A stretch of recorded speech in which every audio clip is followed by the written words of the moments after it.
Alrighty, so I chose Alice from Wonderland from as my case study, the one from the old books from all the films, and I'm just gonna create describe her briefly for you if you guys don't know who she is. She's a young girl, prepubescent with blonde hair, and she's very privileged, and she comes from a wealthy family.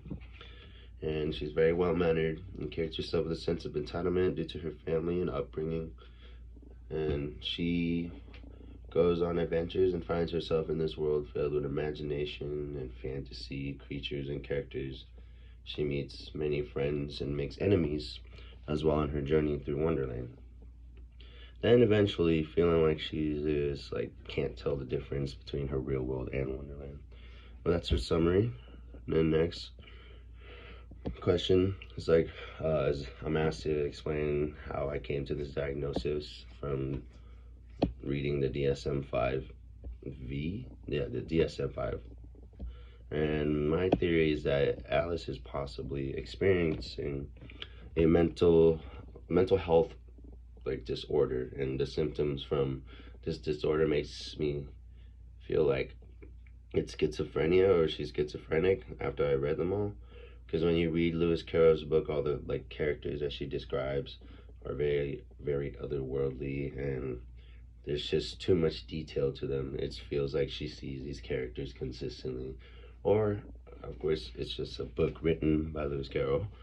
And but definitely, it's not normal experiences because it's from all over the spectrum of the imagination, as if they were really there and conversating with each other. So what I believe is that she may have a whole world created inside her head, unbeknownst to her, since she is suffering or dealing with this mental health disorder on a grand or a very large scale. And then after reading, and of course all our lectures and modules, we know that, and the DSM-5 always says only one criteria is symptom is required for schizophrenia out of the five that happens. And the two that mainly happens to her is the hallucinations and auditory hallucinations, and of course delusions that are really bizarre. There's voices that consist of keeping up and then running commentary on the person's behavior, thoughts, or two or more voices conversing with each other, which is like the Cheshire Cat, the rabbit, things like that. I feel like she's making all these people up, hypothetically, and that is based on the DSM-5 Substance Abuse and Mental Health Services Administration. This is updated June 2016. And she fits, let's see here. Next, diving deeper into DSM-5, I also believe that Alice has schizophrenia, paranoia type 295.30, because the paranoia type on the DSM-5, it shows it's the only one that when she only experiences frequent delusions and auditory hallucinations. And because the other three symptoms are never present, that's why it's applicable for it to be paranoid type 295.30, which I don't believe we read about. Next up, we have what are my guesses about how their mental health struggles came about. And of course, this is all hypothetically speaking. She comes from a very wealthy family and has a sense of entitlement. So she's probably has her mom and dad, they're royals. They're probably never around. They're off, blessed, doing royalty people stuff. They don't have time for their kids. They have other people take care of their kids, and that might be mentally stressing on her. And I discussed this in the first paragraph, she's very uptight and nitpicky and has lots of manners. She probably took manners classes because of her etiquette classes, because of her noble upbringing. And I feel like this may be a big contribution to her otherworldly delusions and hallucinations. I believe Alice's mental health condition is one that relates to the psychological model of mental health. And on that Moodle chapter, I believe it's the psychoanalytic theory is the one I'm speaking of, and it describes getting stuck and fixated in the early ages and stages of life development, along with unconscious drives and behavior. That's from the April April information and readings we had. And mainly, I believe another cause is that may have led to her mental illness is social cultural means. And by that, I mean her family and her surroundings.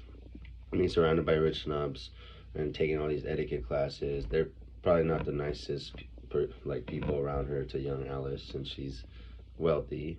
And she might be hopped up on drugs from back then that we don't know about. But this is all fictional story, so. And then what treatment would I recommend is the next portion. I first would recommend Alice first work on her social skills training, because it seems like she really doesn't have much friends and she hangs out in her fantasy world all the time.